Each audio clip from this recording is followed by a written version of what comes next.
Have you ever laid in bed at night, staring at the ceiling, wondering what actually happens the exact moment you close your eyes for the last time? You are not alone. It is the single most universal fear in the human experience. Even among the faithful, even among those of us who have covenanted in holy temples and studied the scriptures for decades, there remains a lingering shadow, a question mark. We talk about the spirit world in Sunday school, we discuss paradise and prison, but for 95% of saints, these remain abstract concepts, vague ideas of floating on clouds or sitting in a holding cell waiting for judgment. But what if I told you that the prophet Joseph Smith saw it? Not just in vague terms, but in specific, intricate detail. What if I told you that he pulled back the veil and looked into the eyes of those who had passed on, and he brought back secrets that completely shatter the traditional Christian understanding of heaven and hell? What Joseph saw was so radical, so comforting, and yet so terrifyingly urgent, that it changed the way the early saints lived their lives. And yet, over the last 2 centuries, we have sanitized these teachings. We have simplified them until we missed the deep, profound truths that Joseph was desperate to teach us before he died. Today, we are going deep. We are going to explore 5 specific secrets Joseph Smith revealed about the spirit world. Truths that most members overlook, ignore, or simply have never been taught. These are the things that, if you truly understood them, would dissolve your fear of death instantly, but they would also light a fire under you to change your life today. Stay with me, because the 4th point regarding the mental state of the departed is something that haunts me, and the 5th secret, the specific details of who meets you when you cross over, is the most beautiful thing you will ever hear. The prophet Joseph once said, "It has not been revealed to you yet, but there are those in this congregation who will live to see the heavens open." Today we open the books. We open the history. We look at what the seer saw. Let's begin with the first secret, and this one has to do with geography. It has to do with where the spirit world actually is. Most of us, subconsciously, have been influenced by medieval art or Dante's Inferno, or perhaps just the vastness of space. We look up. We think of heaven as up there, somewhere beyond the North Star, a distant planet, a far-off kingdom of glass and gold. When we lose a loved one, we say, "They have gone to a better place," implying a place far removed from the grit and grime of this earth. But Joseph Smith saw something entirely different. He saw that this is a massive misconception that distances us from our ancestors. Joseph taught, and it was later clarified by Brigham Young, who heard it directly from the prophet's lips, that the spirit world is not far away. It is here. It is right here. In a sermon delivered in June of 1856, echoing the teachings of the prophet, Brigham Young stated, "Where is the spirit world? It is right here. Do they, the spirits, go beyond the boundaries of the organized earth? No. They are brought forth upon this earth, for the express purpose of inhabiting it to all eternity." Think about the implications of that. Joseph Smith saw that the veil is not a wall of brick, nor is it millions of miles of empty space. It is a shift in frequency. It is a change in dimension. The prophet described the spirit world as existing superimposed over our own. Just as radio waves fill the room you are sitting in right now, invisible, silent to your ears, but absolutely real and teeming with information, so too does the world of spirits fill our physical environment. Why does this matter? Why is this a secret you need to know? Because it means you are never truly alone. Joseph Smith taught that the spirits of the just are not far from us, and know and understand our thoughts, feelings, and motions, and are often pained therewith. When you are struggling, when you are weeping in secret, you often feel isolated. You feel that heaven has turned its back. But Joseph saw that your ancestors, the righteous spirits, are pressing against the veil. They are in the room. They are watching. This changes everything about how we conduct ourselves in private.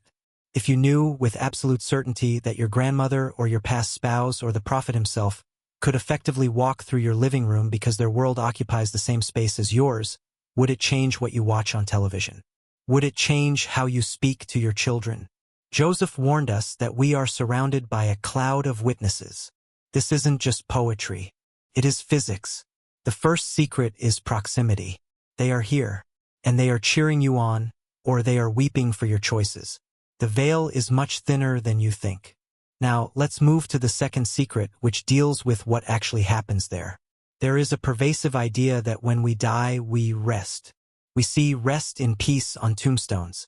We imagine a long, eternal nap, or perhaps sitting on a throne singing praises forever. While there is rest from physical pain, Joseph Smith saw that the spirit world is a place of intense, organized, accelerating labor. This second secret is the organization of missionary work.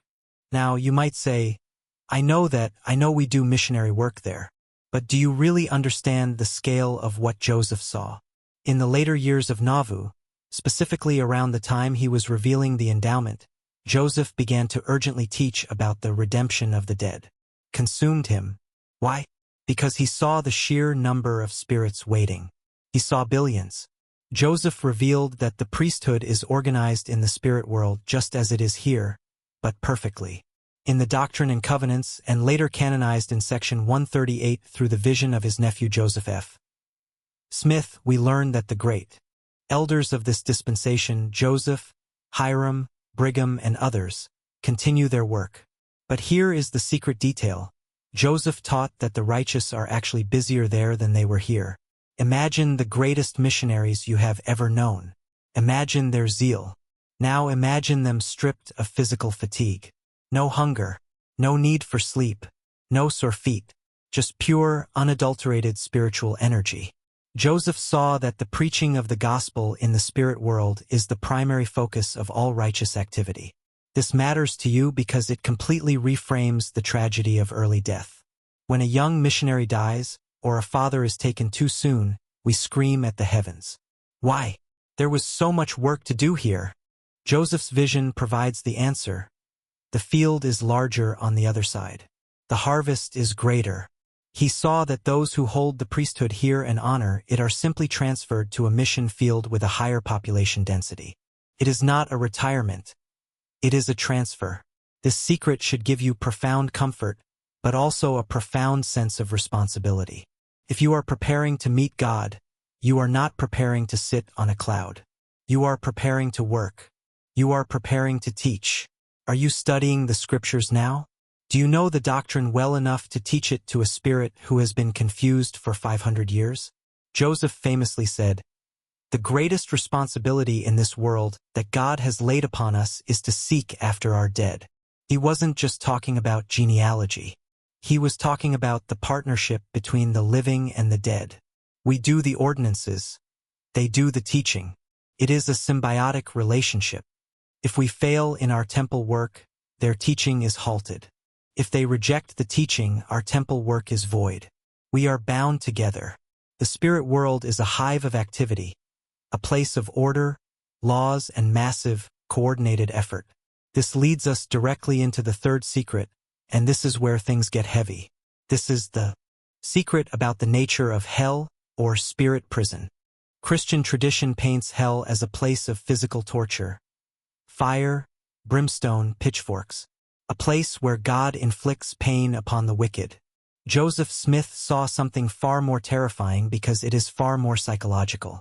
Joseph Smith revealed that the fire of hell is not literal flame. In the King Follett Discourse, one of his final and most profound sermons, he shattered the idea of a vindictive God burning his children. He said, "A man is his own tormentor and his own condemner. The torment of disappointment in the mind of man is as exquisite as a lake burning with fire and brimstone." Listen closely to that phrasing. The torment of disappointment. The third secret is that the suffering in spirit prison is primarily mental. It is the suffering of regret. It is the suffering of seeing what you could have been versus what you are. Joseph saw that when the veil is lifted, our memories are restored perfectly. We remember the premortal life.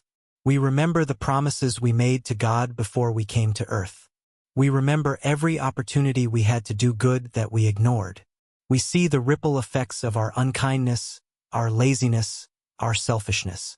And that clarity, that undeniable absolute clarity, ignites a fire of conscience that is more painful than any physical burn.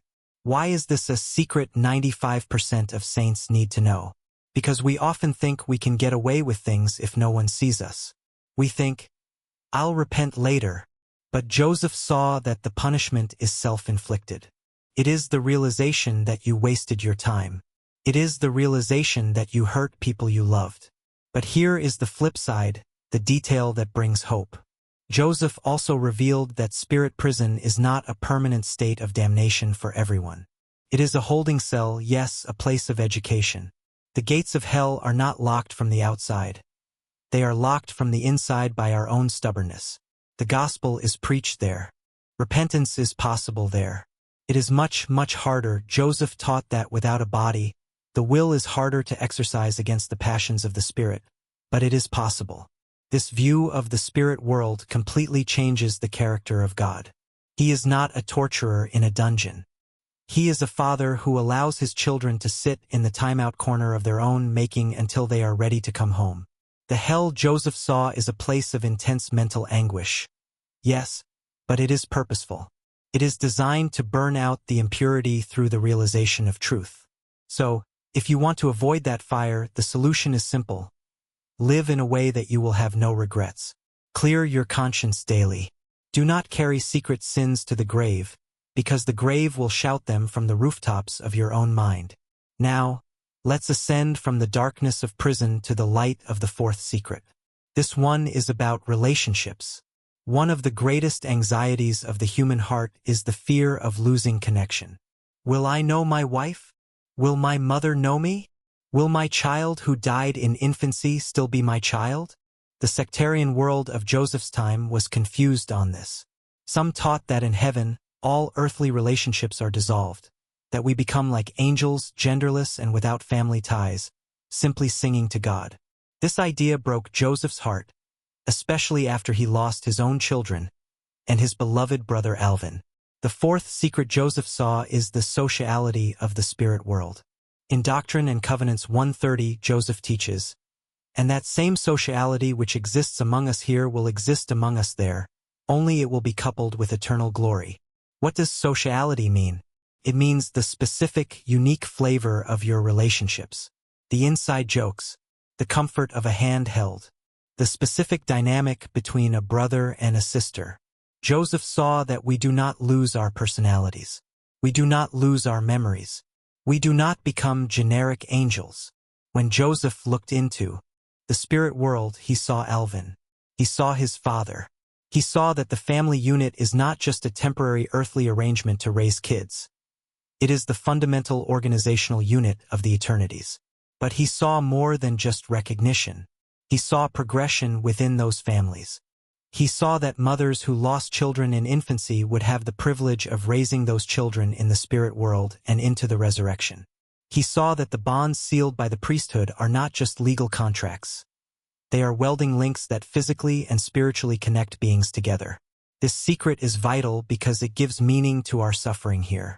When you lose someone, Joseph's vision assures you that the relationship has not ended. It has just gone long distance. And the glory he mentions? Imagine your spouse, but without their insecurities, without their anxiety, without their physical ailments. Imagine the best version of your best friend, magnified by the light of Christ.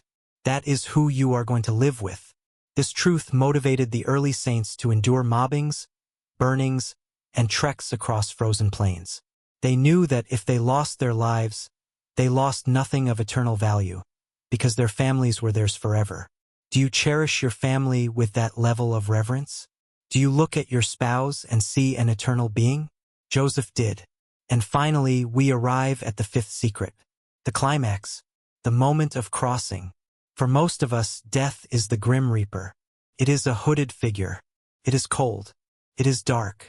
But Joseph Smith saw the moment of death for the righteous, and it was entirely different. The fifth secret is the welcome committee. There is a fascinating account from the life of Joseph Smith where he describes what happens when a righteous person leaves this body. He said, I have thought that the righteous, when they die, will have the privilege of studying 1,000 years in 1,000th part of the time that it takes us here. But beyond the knowledge, he spoke of the greeting. Joseph revealed that when we cross the veil, we are not met by strangers. We are met by our own. He taught that the spirits of the just are often permitted to come to the bedside of the dying. Have you ever heard stories of people in their final moments reaching out, calling the names of parents or spouses who died years ago? Science calls this hallucination. Joseph Smith called it vision. He saw that the transition is not a lonely walk into a dark tunnel. It is a reception. It is a homecoming. He saw that the friends we have made with the mammon of unrighteousness, meaning the people we have served, the ancestors we have done work for, the people we have loved, stand at the gates to receive us. There is a specific prophecy Joseph gave to his apostles. He told them that if they were faithful, they would not only see God, but they would be terrified by his glory if they were not prepared. However, for those who have kept their covenants, the terror is replaced by an embrace. Joseph saw that for the wicked, the face of God is a consuming fire. But for the righteous, the presence of the spirit world is glorious beyond description. Why is this the most important secret?